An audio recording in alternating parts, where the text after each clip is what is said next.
Wealth usually doesn't come from flashy moves. It comes from boring things repeated for years. You read on your couch, scrolling, not really looking at anything. Just decompressing. Your bank account isn't terrible, that it's also not where you thought it would be by now, that you've made decent money over the past few years, that you've worked hard. You've tried to be responsible. And yet, there's this quiet, persistent feeling that something isn't compounding the way it should. Not dramatically wrong, just not right. And here's the uncomfortable truth most people never hear. Wealth is almost never built through big, exciting moves, that it's built through small, repetitive behaviors that are so unremarkable, they don't even feel like they matter. Until they do. My name is Nick, and what we're going to walk through today are 12 unsexy habits that quietly build wealth. Not strategies, not hacks, not things you'll feel motivated doing, habits.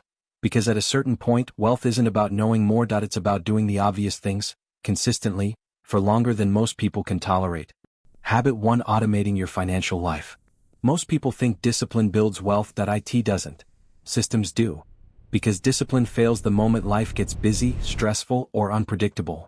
Automation removes the decision entirely. Savings, investments, bill payments, all happening without you needing to think about them. Here's what most people miss. Every financial decision you don't have to make is one you can't mess up. A $500 monthly investment made automatically for 10 years at 8% becomes about $91,000. Miss that consistency. Skip months, delay, hesitate, and the number drops fast. Automation isn't exciting. It's just extremely effective. Increasing your savings rate first. Most people do the opposite. Income goes up. Lifestyle follows immediately. New apartment. Better car. More subscriptions. You forget you have. There's a concept called the consumption cascade. Your environment upgrades, and everything has to match it. So the money disappears before it ever had a chance to compound. Wealth builders flip this. Income goes up, savings goes up. First, not later, not what's left. First, if your income increases by $1,000 per month and you invest $600 of it immediately, that single decision over 20 years at 8% is worth over $350,000. Same income, different habit, completely different outcome. Living slightly below your means forever, not drastically, not painfully, just slightly. This is where most people get it wrong. They treat frugality as temporary. I'll tighten up now, then relax later. But later never comes, because lifestyle expands with income. Wealthy people don't necessarily live cheaply. They just never let expenses fully catch up. There's always a gap. Avoiding lifestyle debt. Debt isn't always bad, but lifestyle debt almost always is. Car payments. High interest credit cards. Financing things that don't grow in value. The issue isn't just the interest. It's the lost opportunity. A $600 per month car payment invested instead for 20 years at 8%? That's over $350,000. Same money, different direction. Keeping a cash buffer. This one feels counterintuitive, because cash doesn't grow much. But that's not its job. Its job is protection. A 3 to 6 month emergency fund prevents panic selling, a debt, a bad financial decisions. Without it, every unexpected expense becomes a chain reaction. With it, problems stay small. And your investments stay untouched. Tracking your net worth occasionally, not obsessively, just consistently. Once a month, maybe once a quarter. Because what gets measured improves. It creates awareness, and awareness changes behavior. People who track their finances tend to save more, spend less, make better decisions, not because they're smarter, because they're paying attention. Increasing income over time. There's a limit to how much you can cut. There isn't a limit to how much you can earn. Some point, wealth building becomes less about saving and more about earning. Skills, negotiation, career moves, side income. A $10,000 raise invested annually at 8% for 20 years? That's nearly $500,000. Same person, different focus. Being patient longer than feels comfortable. This is where most people fail. Not because they don't know what to do, because they don't wait long enough. We live in a world of instant feedback, fast results, a constant comparison. Wealth doesn't work like that. It's slow, until it isn't. For years, progress feels invisible. Then suddenly, it isn't. The people who win are the ones who stay consistent during the boring phase. Separating identity from spending. This one is subtle and powerful. Most people spend money to reinforce identity. I drive this. I live here. I wear this.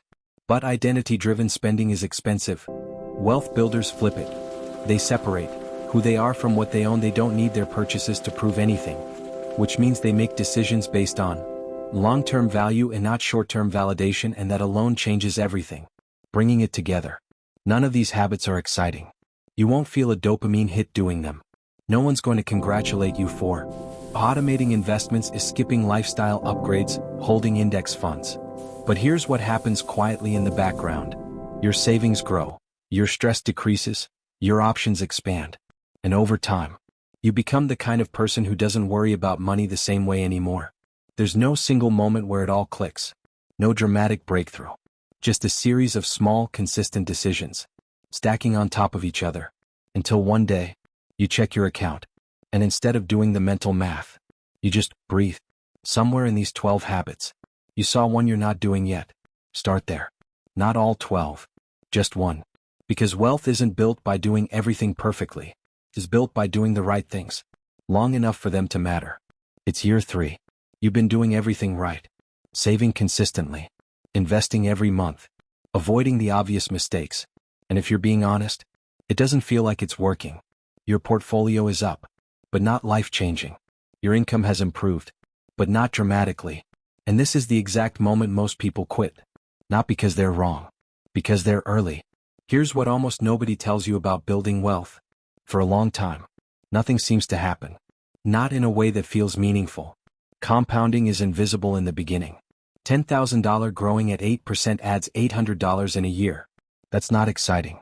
It doesn't change your life. So your brain starts asking, is this even worth it? Now here's where it gets dangerous.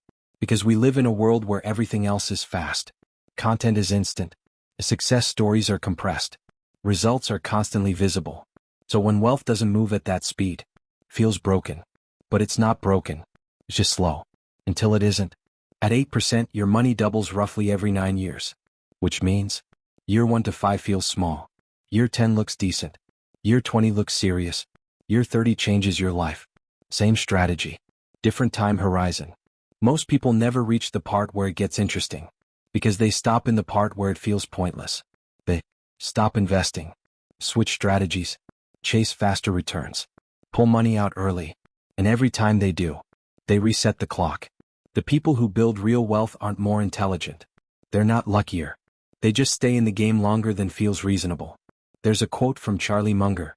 The first rule of compounding is to never interrupt it unnecessarily. That sounds simple. But in practice, it's incredibly hard. Because patience doesn't feel like progress. It feels like standing still.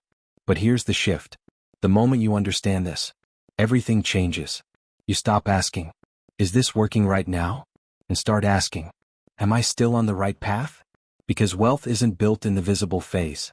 It's built in the quiet one. And if you can stay consistent, through the part that feels slow, boring, and unrewarding, you eventually reach the part where the results speak for themselves. That's habit. Not exciting, not impressive, but it's the difference between people who almost build wealth and people who actually do.